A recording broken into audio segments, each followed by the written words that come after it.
for those that have been paying attention, Cristiano Ronaldo is going through an interesting time in his life and in his career right now. And as we are coming on air here, the latest interview that he has done with Piers Morgan has dropped. And it is on fire right now in terms of what Cristiano Ronaldo is saying. And much of it is very, very honest and upfront, and that's something that you want from an interview. And it's, to a certain extent, incredibly inflammatory in terms of this player who already was having problems.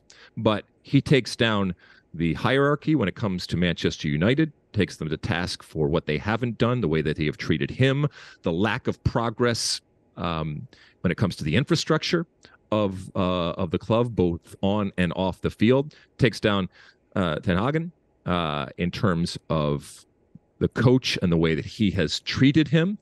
And so much so that I don't think there's a way back. Now, I will say this. If you're going to take a swing at somebody, and this was multiple swings and blatant swings, you shouldn't run away after you do that. And that this dropped as he is heading off to what he's got to feel is safer and greener pastures of Portugal in the World Cup. I think that's a little lame. And look, as the kids say, I stand for Cristiano Ronaldo. But in this case, and don't think for a second that this wasn't by design. I don't think that there's any coming back. This is scorched earth type of stuff. And maybe I'm wrong. Maybe they find a way to ultimately work it out. And maybe his play with Portugal in the World Cup changes the dynamic and the perception over there. But I don't think that if you are a club, and certainly a club the size of Manchester United, that you can abide by this, that you can let this go. Even as big as Cristiano Ronaldo is, this is beyond the pale. And I don't see a way back for Cristiano Ronaldo when it comes to Manchester, which may in and of itself be something that he's wanted all along. And this is just pushing along something that was inevitable. If you get a chance, check it out. There's too many quotes here, but ultimately it is, as Piers Morgan or any interview would want, an explosive and incredibly honest and provocative type of interview. And that's why it's getting so much attention. That's why it's getting so many clicks.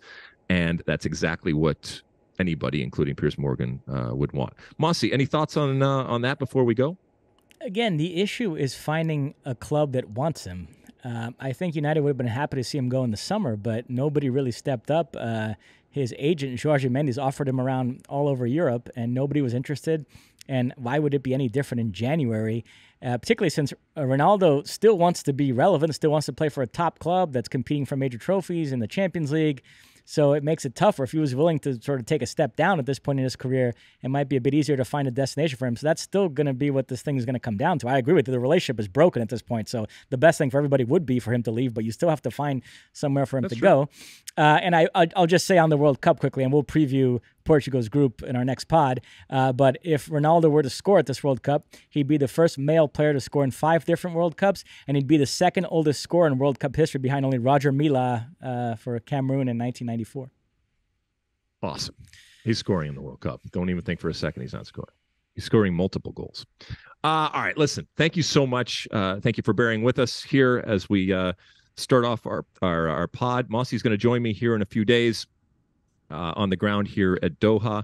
It's been incredible here so far, and it's really been interesting to see the way that the city has changed, and even in the days that I've been here, as more and more people show up, how much it changes.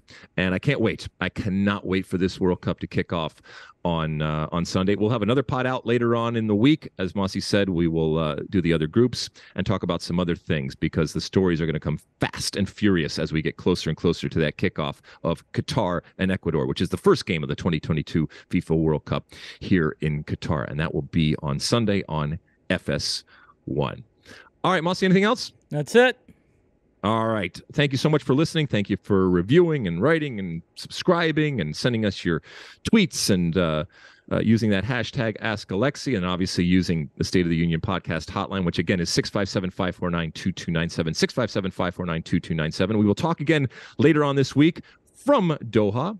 And until then, and as always, size the day.